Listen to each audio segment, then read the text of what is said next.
who is going to be interviewed in a minute, is a great American patriot. And I'd love to shake this guy's hand. He really is a brave guy, and what he has to say is, it's awesome. Professor, who we are filing charges against today for assaulting me, led the Antifa riot that led to the downfall of Silent Sam. This man right here is protesting. He's protesting the injustice that has been done. Good luck to you. And I'll take care of getting you a friend. Hello, sir. My name is Patrick from BigLeaguePolitics.com. How are you? Can you tell us what you're doing here? Well, now I'm engaging a lot of folks around here from the north that don't like me standing here in objection to taking down the Confederate cenotaph of Silent Sam. And not only that, but that I am opposed to the fact that they call this integrated military monument racist. The Confederate Army was an integrated army. When those ladies from the United Memorial Association started building cenotaphs to our fallen heroes, they didn't single out red, yellow, black, white. Those monuments, because it was an integrated monument, integrated military, was for all the Confederate soldiers. It just so happened that these baby boys who were in classrooms around here, just like they were in Mississippi, Grant, sitting in their classroom, studying.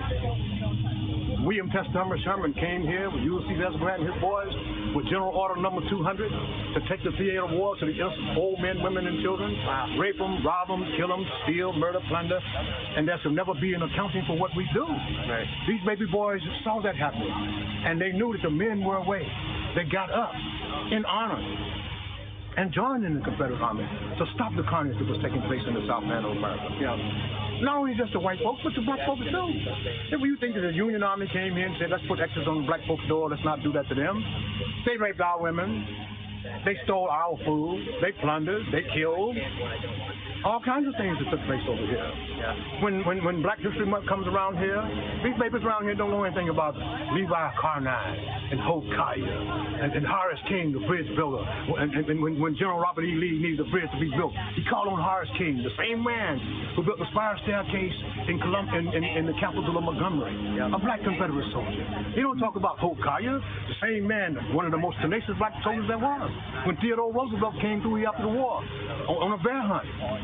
And the first day they couldn't find a bear. That night, Hope Collier went out, caught a bear, tied it to a tree, told the president to shoot it. He said, I can't shoot that bear. Folks will talk about me. But you know how men gossip anyway, and they told. And people start sending him bears from all across the country. That's how we got the word teddy bear, because of a black Confederate soldier. The first black man to be acquitted of killing a white man in Mississippi, Hope Collier.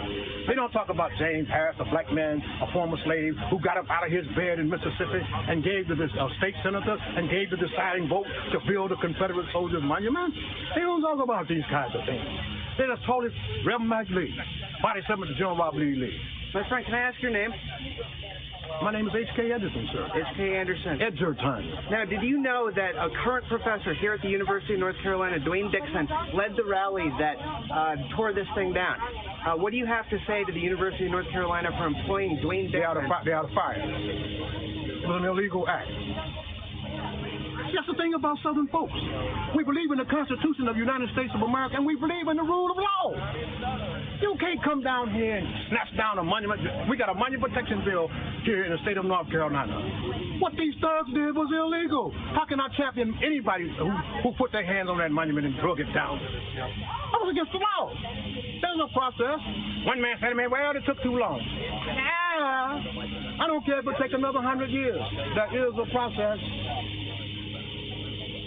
There is a process that's called law. The same thing that happened around here when Abraham Lincoln sent those 300 men here illegally to Fort Sumter. Right. It was a rule of law. You couldn't do that. Congress was not even in session. You can't declare law upon the South Land of America. Southern people believe in the Constitution of the United States. And I will tell you this. What is happening in our country, man, would you please get that out behind me? I would appreciate it. I don't like you standing behind me with your sign. There's a rule of law here. Southern people, If you can stand here with your flag, I can stand here with my flag. She can stand there and protest. Southern people, but don't keep that. Don't put it on my head. I don't want that thing up on top of my head.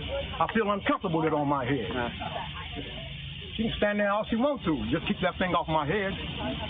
Southern people believe in the rule of law and the Constitution of the United States of America.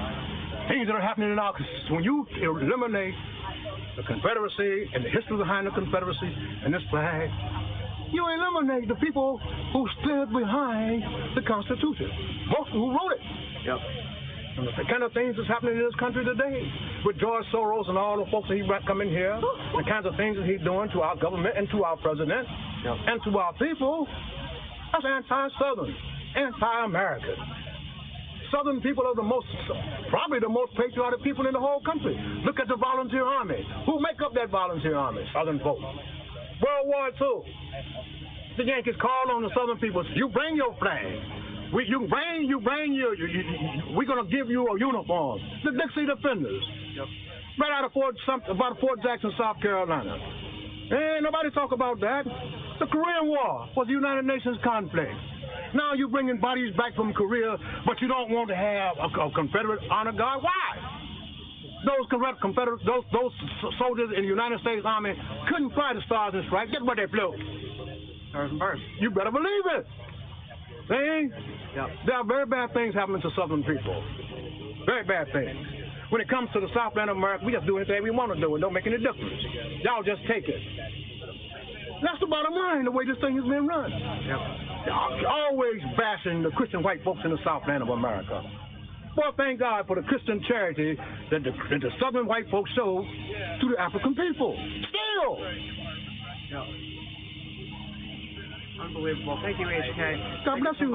Thank you so much. Trump? Absolutely, I do. He's a good man. Thank you, sir. Look at what's happening over here now. Look at the employment in the black neighborhood. Yep. Lowest it ever been. Yep. I know young black boys who couldn't even hardly read or write in apprenticeship programs, making $20 an hour. How can I not support President Trump? Look at the GDP. Yeah, I love the boy. I told folks while he was running that he reminded me of a man that walked into a temple and kicked over the tables of the money changers. Yes, I support him. Yes, I do. Wow. You a Christian? I am. My dad was a minister. Yes, I am a Christian. Where are you from, HK? Asheville, North Carolina.